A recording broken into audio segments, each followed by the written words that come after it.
பிள்ளையார் சுழி போட்டு எதையும் தொடங்கு, பிள்ளையார் சுழி போட்டு எதையும் தொடங்கு, அது வினையெல்லாம் தீரும் மருந்து, அது வினையெல்லாம் தீரும் மருந்து. ஓம் தத்புருஷாய வித்மகே வக்ரதுண்டாய தீமஹி தன்னோ தந்தி பிரசோதயாத்.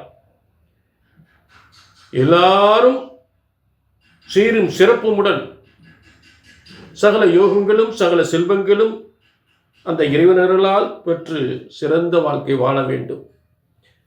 இப்போ இன்னைக்கு சனி வக்ர நிவர்த்தி பலன்கள். உங்க பிரச்சனைகள்லாம் நிவர்த்தி அடைவது, துன்பங்கள்லாம் நீங்க போகுது, முன்னேற்றமெல்லாம் வரப்போகுது, பிணி பீடைகள் விலகப் போகுது.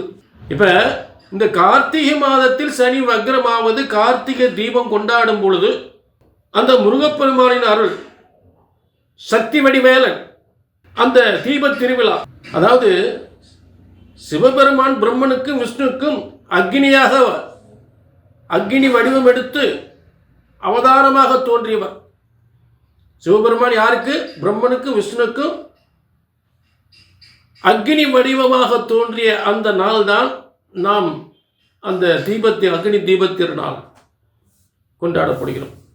ஆக அன்றைய கார்த்திகை மாதத்தில் சனி பகவானும் வக்ர நிவர்த்தி அடைகிறார். ஆக கிட்டத்தட்ட ஒரு 5.5 மாதங்கள் சனி வக்ர ஆகி உங்களையெல்லாம் பாடா படுத்திருச்சு. தொழில் போச்சு, வருமானம் போச்சு, கடனாகி போச்சு, சொத்து இழந்துச்சு, சுகத்தை இழந்து போனோம், கணவன் மனைக்குள்ள பிரச்சனைகள், திருமண தடைகள், இப்படி நிறைய பிரச்சனைகளை பார்த்தாச்சு. கண்டிப்பாக இந்த சனி வக்ர நிவர்த்தியினால் எல்லா வித பிரச்சனைகளும் நிச்சயமாக தீரும். என்னென்ன பிரச்சனை எந்தெந்த ராசிக்கு தீரப்போகின்றது, என்னென்ன யோகங்கள் வரப்போகின்றது என்பதை எல்லா ராசிக்குமே தெளிவாக பார்க்க போகிறோம். இந்த நிகழ்ச்சியை முக்கியம் நல்லா கவனித்து பாருங்க, சரிங்களா? இது வக்ர நிவர்த்தி எல்லா ராசிக்கும் பார்க்க போகிறோம். ரொம்ப முக்கியமானது, மிகவும் முக்கியமானது. எல்லாருக்கும் மிகப்பெரிய யோகம், பிரச்சனைகள் தீர்ந்து மிகப்பெரிய யோகம் வரப்போகின்றது. அதை தெளிவாக எல்லா ராசிக்குமே நம்ம பார்க்க போகிறோம். சனி வக்ர நிவர்த்தி பலன்கள். துலா ராசி, துலா ராசினர்களே, உங்களுக்கான சனி வக்ர நிவர்த்தி. சனி பகவான் யோகாதிபதியாகி பூர்வ புண்ணியஸ்தானாதிபதியாகி அந்த ஸ்தானத்தில் வீற்றிருந்து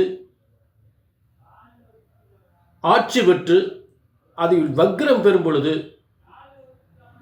இந்த வக்ரத்தினால் துலா ராசிக்கு எண்ணற்ற துன்பங்கள், எடுத்த காரியம், அதே நேரத்தில் செய்கின்ற தொழில் முதலீடுகள், முன்னேற்றங்கள், உயர் பதவிகள் பிரச்சனைகள், தொழிலில் பிரச்சனைகள், பூர்வீகத்தில் பிரச்சனைகள், பிள்ளைகளால் பிரச்சனைகள் என்று எத்தனையோ பிரச்சனைகளை சந்தித்து விட்டீர்கள். ஆக துலா ராசிக்கு இப்போ வக்ர நிவர்த்தி ஆகிவிட்டது.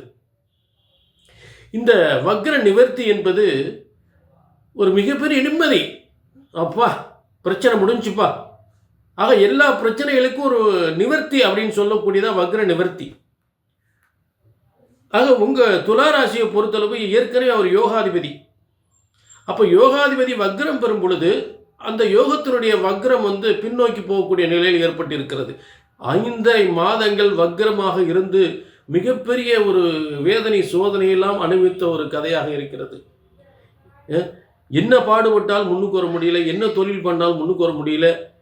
துலா ராசிக்கு அப்படி இப்படின்னு சொல்கிறாங்க, ஆனால் ஒன்றுமே நடக்கலான்னு காரணம் இந்த 5.5 மாதங்கள் செய்கின்ற முதலீடு ஸ்தானம், அதிர்ஷ்ட ஸ்தானம், அதிர்ஷ்டம், பூர்வ புண்ணியம், அதிர்ஷ்டம், திடீர் யோகம், திடீர் பதவி, பதவி யோகம் என்று அத்தனை இடங்களில் இதையெல்லாம் இந்த யோகத்தையெல்லாம் பெறக்கூடிய இடத்தில் சனி பகவான் வக்ரமாகும் பொழுது இதற்கான யோகங்கள்லாம் நமக்கு பின்தங்கி போய்விடுகிறது. அதிர்ஷ்டம் நம்மை நோக்கி வராமல் பின்னோக்கி போய்விடுகின்றது. ஆக முன்னேற்றங்கள், சிறந்த பதவியின் முன்னேற்றங்கள், தொழில் முன்னேற்றங்கள் என்பது எல்லாமே ஒரு பிரச்சனைக்குரிய ஒரு காரியமாக இதுவரை 5.5 மாதங்கள் எண்ணற்ற சோதனை வேதனைகளை சந்தித்து ஆகிவிட்டது. ஆக துலா ராசிக்கு 4க்குரியவர் 5க்குரியவர். ஆக இந்த துலா ராசிக்கு 4, 5க்குரியவர் இனிமேல் அவருடைய இயல்பான ஒரு நிலையில் ஆட்சி பெற்ற நிலையில் பலன் கொடுக்க ஆரம்பிச்சிருவார். வக்ரம் நிவர்த்தி ஆகிவிடுகிறது. வக்ர நிவர்த்தி ஆனால் என்ன? போராட்டங்கள், நீங்களுடைய எண்ணிய காரியங்கள், போராட்டங்கள் அனைத்தும் வெற்றி பெறும். நினைத்த காரியமெல்லாம் வெற்றி பெறும். ஆக முதலில் உங்கள் சொத்துக்கள், உங்கள் சுய சம்பாத்தியம், சுய சொத்துக்கள், அதில் பிரச்சனைகள் இருந்தால் அந்த வீடு கட்ட முடியாமலோ, இல்லை வீட்டுக்காக லோன் போட்டு அந்த லோன் சாங்ஷன் ஆகாமல் இருந்ததோ, இல்லை புதிய வீடு வாங்கக்கூடிய முயற்சிகள் தடைபட்டிருந்தால் அது போல வெற்றி அடைஞ்சிடும். வக்ர நிவர்த்தி ஆனவுடன் அதற்கான பணிகள்லாம் மிகப்பெரிய வெற்றி அடைந்து விடும். புரிஞ்சுட்டீங்களா? அடுத்து பூர்வீக சொத்துக்கள், அதில் எல்லாம் ஒரு மாற்றம் வந்துடும். நல்ல ஒரு பூர்வீக சொத்து பிரச்சனை முடிஞ்சிடும். பிள்ளைகளாக ஏற்பட்ட பிரச்சனைகள் நல்லபடியாக தீர்ந்துடும். ஏன்னா அது புத்திரஸ்தானம் கூட, பூர்வ புண்ணிய ஸ்தானம், புத்திரஸ்தானம். ஆக பிள்ளைகளுக்கான முயற்சிகள், ஒரு திருமணத்துக்கு, பிள்ளைகளுக்கு உயர்கல்விக்கு முயற்சி பண்ணியிருந்துடலாம், நல்ல பதவிக்காக முயற்சி பண்ணியிருந்தா, வேலை வாய்ப்புக்கு அதெல்லாம் தடைபட்டிருக்கும். அப்போ பிள்ளைகளுக்கு நல்ல முன்னேற்றம் ஏற்படும், வேலை வாய்ப்புகள் நல்ல கிடைக்கும், பூர்வீக சொத்து பிரச்சனைகள் முடிஞ்சிடும். அதே இடத்துல பிள்ளைகளுக்கு நல்ல திருமண வாழ்க்கை ஏற்படும், உங்களுக்கு உயர் பதவி கிடைக்கும், நல்ல உயர் பதவி கிடைக்கும், அரசியலில் மிகப்பெரிய முன்னேற்றம். அதாவது அரசியல் உங்களுக்கான பதவிகள் தடைபட்டிருந்தால் அந்த பதவிகள் சேரும். தனியார் துறையில் எந்த துறையிலும் நீங்கள் உத்தியோகம் பார்க்கும்போது உங்களுடைய உயர் பதவி தடைபட்டிருந்தால் அந்த உயர் பதவி உங்களை தேடி கண்டிப்பாக வந்துடும். ஆக பிரச்சனைகளுக்கெல்லாம் ஒரு முடிவு ஏற்படக்கூடிய ஒரு நல்ல நேரம்.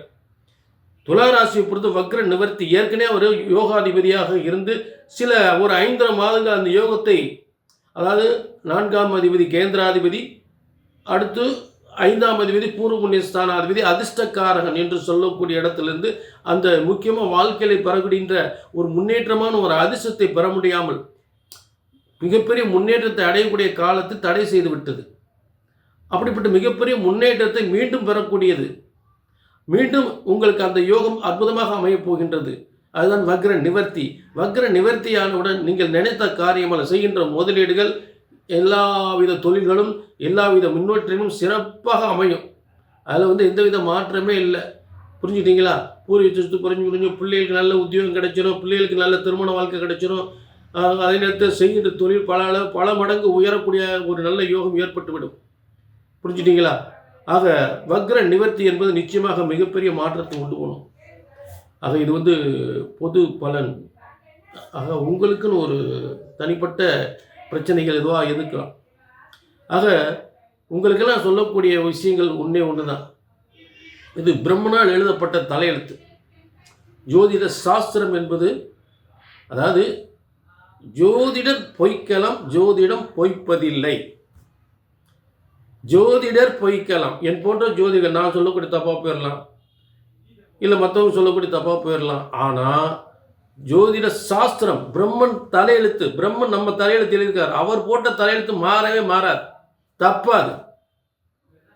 ஆக இறைவன் போட்ட தலையெழுத்தை சரியாக கணித்தால் சரியாக நடக்கும். சரிங்களா? கீழே நம்பர் இருக்குது, நோட் பண்ணிக்க, ஒரு அப்பாயின்மெண்ட் வாங்கிக்கோங்க. சரிங்களா? உங்கள் தலையெழுத்து என்னன்னு தான் பார்ப்போம்.